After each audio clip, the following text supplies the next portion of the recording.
தமிழ்நாட்டில் டிஐபிஆர் அமைப்பு இருக்கு. பிரஸ் மீட்ல என்ன 7 நிமிஷத்துக்கு மேல போட்டீங்கன்னா டிஐபிஆர் இருக்கிற ஐஏஎஸ் ஆஃபீஸர் உங்க எடிட்டருக்கு போன் பண்ணுவார். என்ன அண்ணாமலை 7 நிமிஷத்துக்கு மேல காமிச்சிருக்க? பேப்பர்ல நியூஸ் போட்டா டிஐபிஆர் அந்த பையன் ஐஏஎஸ் ஆஃபீஸர் கூப்பிட்டு கேட்பார், என்ன இவ்வளவு பெரிய போஸ்ட் கொடுத்திருக்கேன். போன வருஷம் டிஐபிஆர் ஸ்டேட்மெண்ட் வாங்கி பார்த்தேன். எவ்வளவு டிவி சேனலுக்கு எவ்வளவு பணம் கொடுத்திருக்காங்க. சில டிவி சேனலுக்கு 6 கோடி, சில டிவி சேனலுக்கு 31 லட்சம், நியூஸ் பேப்பருக்கு 8 கோடி, இன்னொரு நியூஸ் பேப்பருக்கு 44 லட்சம். சப்ஸ்கிரிப்ஷன் பாத்தீங்கன்னா இந்த 44 லட்சம் வந்தவங்களுக்கும் 8 கோடி வந்தவங்களுக்கும் பெரிய வித்தியாசம் இல்ல. தினகரன் என்ன சப்ஸ்கிரிப்ஷன், தினகரன் எவ்வளவு ஆட் டிஐபிஆர்ல வாங்குதுன்னு பாருங்க. முரசொலி என்ன ஆட் வாங்குறதுன்னு பாருங்க.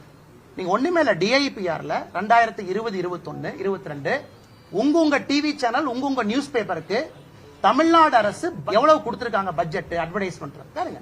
இங்க வந்தவங்க யார் அதிகமா கேள்வி கேட்கறாங்களோ அவங்க டிஐபிஆர்ல இருந்து அந்த சேனலுக்கு அதிகமா பணம் வந்திருக்கும்.